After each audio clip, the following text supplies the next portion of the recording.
Good morning, good day, good afternoon, good night. Whenever time you're watching this, blessings. Well, I know it's a while you didn't see me, but I ain't give up. I still here. I have some things I'm handling. I'm trying to sort out some stuff with the vehicle problems. You know when you have a whole car, pressure. But thank God the car ain't ready. Otherwise, all now.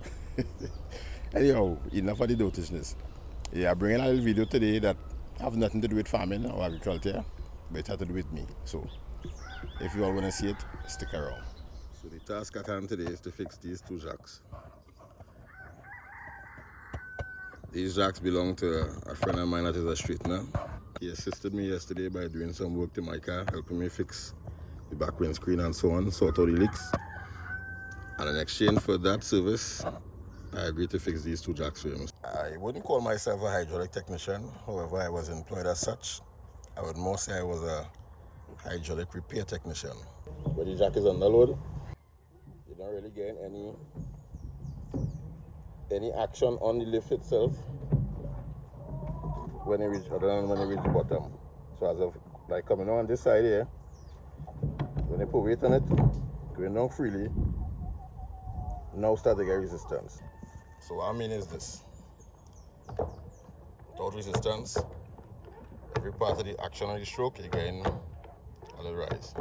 When there's weight on it, as shown here, by weight I mean me.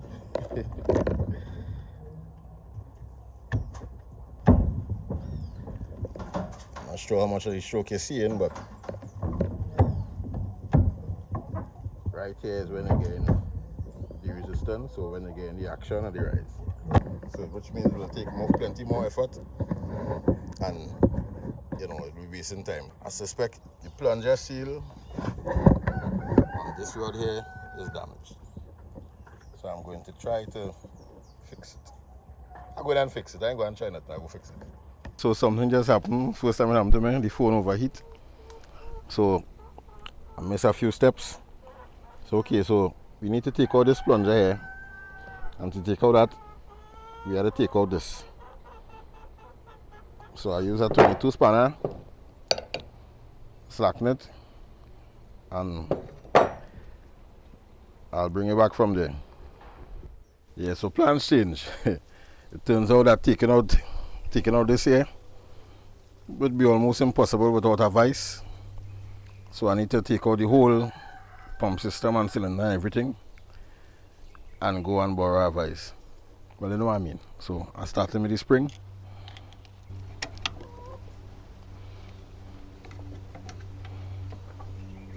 So I need to take out these 8 Allen bolts, then slacken this so the body will be able to separate to take out the whole pump.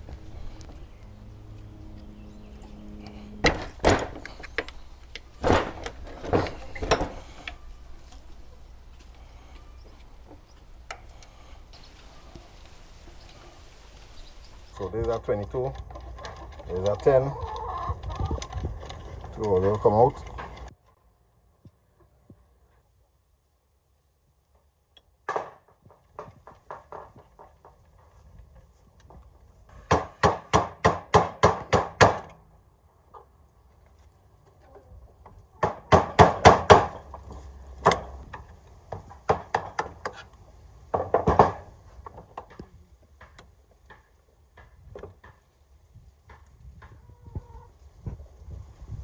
Now you need to be careful when taking these out because they have a habit of just flying and going wherever they feel to go.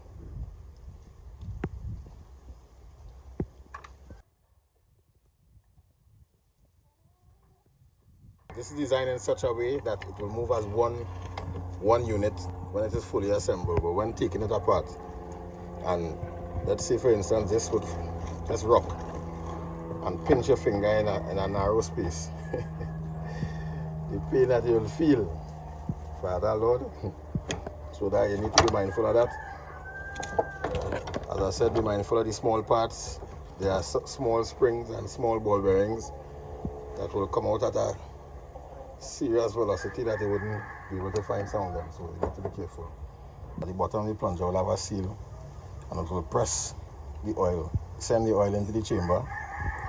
It wouldn't be able to come back here, and it basically will be like A giant step here or a small step here, allowing you to do a lot more work without feeling the strain. They couldn't find the handle, so trying to do something here to see if using a 18 socket will fit on it, and it fit nice.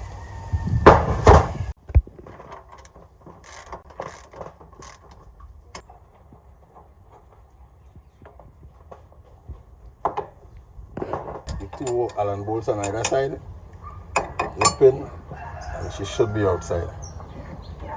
However, I'll still have to separate it a little bit for you to get a little bit to slide out, most likely. So it should be easier. Well, the wife has to go now, so we'll see how best it's filmed. Thanks, wife. Guys, so we reach back. Got the seals. This is the old one, new one. Rain falling. Still go and try something.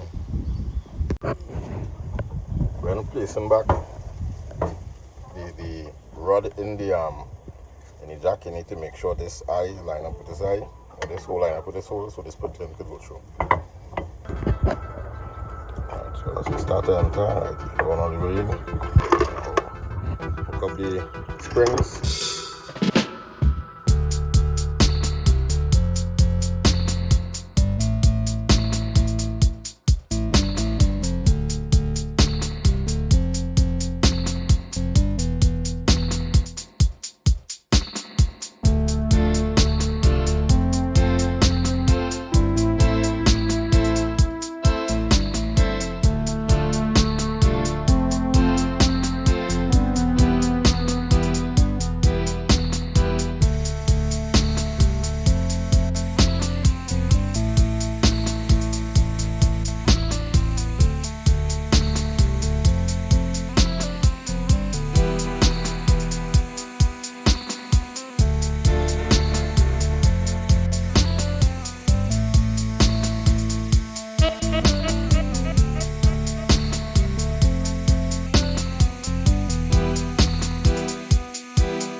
I get so much problem with that jack before. Not really sure it goes. So this spring on the side is sticking. Now this is to carry up the jack fast, and this is the one when it under strain, under load. So it will work like this as this one is being partially compressed, but it need the full stroke of both of them to work properly. Had some markings inside the cylinder that was causing it to fit too tight, so now I'm going to fit it back up and we'll see how it goes.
this is the hydraulic shed.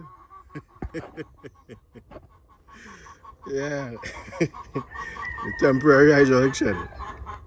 Rain was falling and we try something.